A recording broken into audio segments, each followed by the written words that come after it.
আসসালামু আলাইকুম। Physical study থেকে আপনাদের সাথে আছি আমি আসাদুল আলম রনি। আজকের এই ভিডিওতে আমি আপনাদের সাথে শেয়ার করব কিভাবে আমি সবসময় 35 to 40 কোয়েশ্চেন এর অ্যান্সার কারেক্ট করতে পারি আনসার লিসেনিং এ। প্রথমত আমি সবসময় ফোকাস করি গ্যাপিং টাইপের কোয়েশ্চেনে যাতে ভালো একটা স্কোর নিয়ে আসা যায়। অর্থাৎ ২০ টার মধ্যে আমি ট্রাই করি যাতে ২০ টায় কাট হন। ২০ টা আসলে কোনগুলো পার্ট 1 এবং পার্ট 4 এ।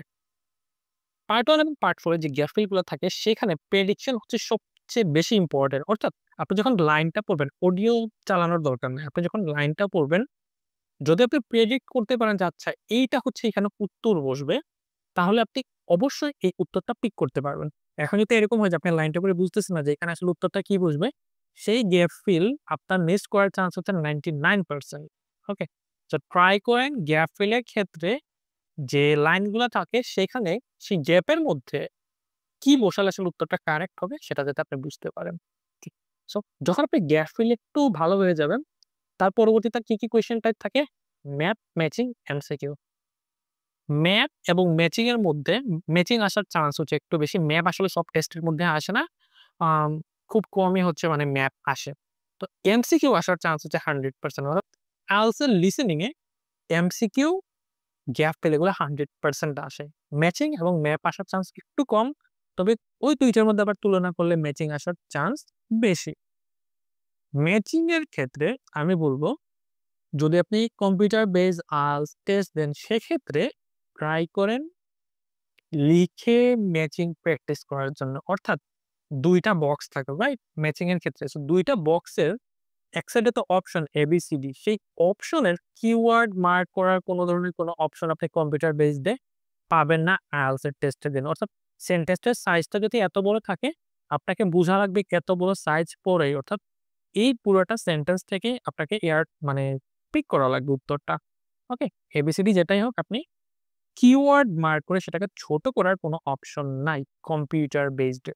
সো মেক সিউর করেন বাসায় যখন প্র্যাকটিস করতেছেন, তখন যাতে কোন ধরনের কোনো কিওয়ার্ড মার্ক না করে ম্যাচিং এ আপনি এটা প্র্যাকটিস করেন। তবে এইখানে একটা সলিউশন আমি নিজে হচ্ছে এপ্লাই করি। কারণ যখন আমি 2nd টাইম IELTS এর টেস্ট দেই, ম্যাচিং এর হচ্ছে দেখা যাচ্ছে 35 হয়ে যাচ্ছে অন্যদিকে। বাট ম্যাচিং এর যে ৫ টা আসতেছে ওইখানে হচ্ছে ২ টা, ৩ টা, ৫ টা বলে হচ্ছে।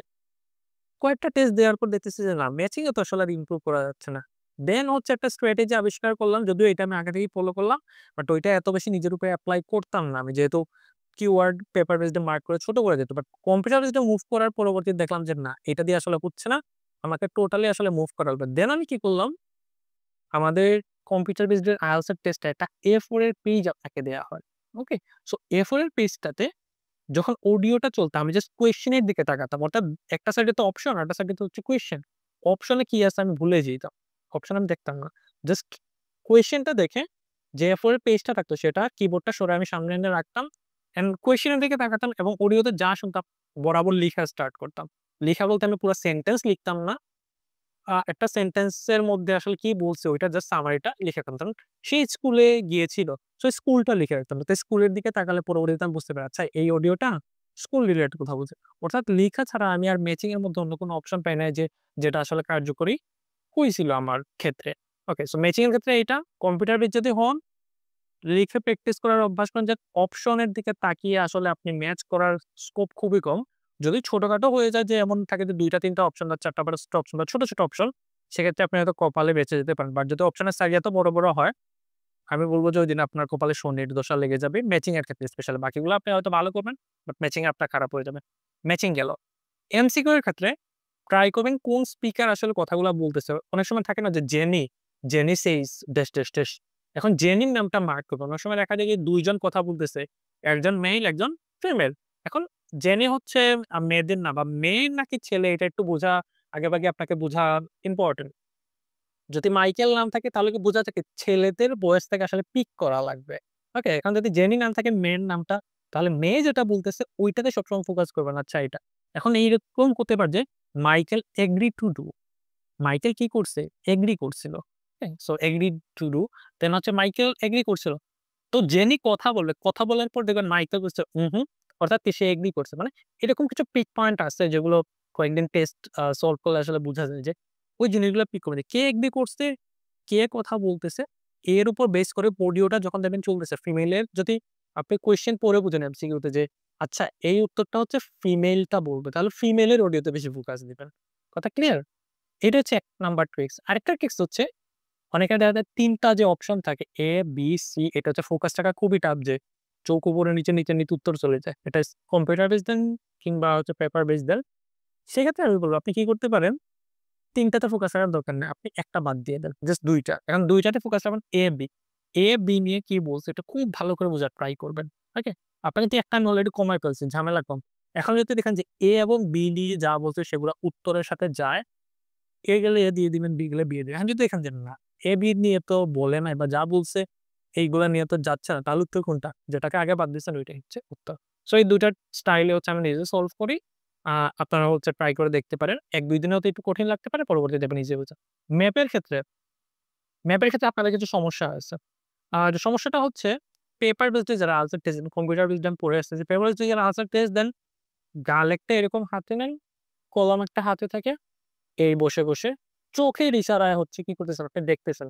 এবং আপনার সমস্যাটা কি যে উত্তর যদি সি হয় আপনি এখান থেকে সিতে যেতে দেখা যায় যে আরেকদিকে দৌড়ানো স্টার্ট করছে। অর্থাৎ ডাল থেকে নিচে হাত মানে যেতেই পড়িও আরেকটা জায়গায় চলে গেছে।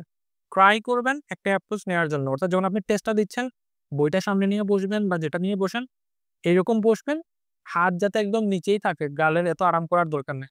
দেন কলম নিয়ে অডিও যেভাবে বলছে, যদি নর্থ এ বলে হাত এরকম নর্থ এ নেবে। যদি সাউথ এ বলে তাহলে আবার সাউথ এর দিকে আনবেন। ইস্ট এ বললে ইস্ট এর দিকে যাবেন, ওয়েস্ট এর দিকে যাবেন। যেদিকে বলবে আপনি সেদিকে যাবেন। অর্থাৎ হাত যাতে চলে। আর যদি হাত ও ডিসটা না চলে বুঝবেন যে এইটার হাতের সাথে আপনাকে কাজ করতেছে না। অর্থাৎ সেটাকে সম্ভবত কগনিটিভ স্কিল বলা হয় সেটা আপনার মধ্যে কম, সেটা বাড়ানো লাগবে। তো ট্রাই করেন এই জিনিসটাকে একটু ভালোভাবে ইউটিলাইজ করার জন্য। জমিদারি করার দরকার নাই। গালে হাত দিয়ে আপনার ব্রেইনে আসলে কাজ করবে না। অনেকে আবার দেখছি অনেক লিজেন্ডারি পাবলিক যখন আসলে লিসেন চলে উপরের দিকে তাকায় লিসেনিং অডিও বোঝে।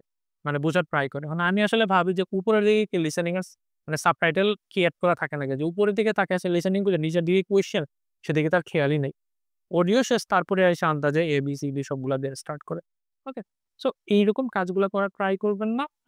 এখন হচ্ছে আনসার ট্রান্সফার এর ক্ষেত্রে বলব, computer based A answer transfer করার জন্য আসলে আলাদা কোনো টাইম নেই বা অ্যান্সার ট্রান্সফার করার দরকার নেই। আপনি যখন আনসার টেস্ট দিচ্ছেন, ওইখানে যে টাইপ করতেছেন, টাইপের মধ্যে অটোমেটিক্যালি ওটা সেভ হয়ে যাচ্ছে। এটা আবার ধরে এখানে হচ্ছে চেঞ্জ করা লাগে না। ওকে?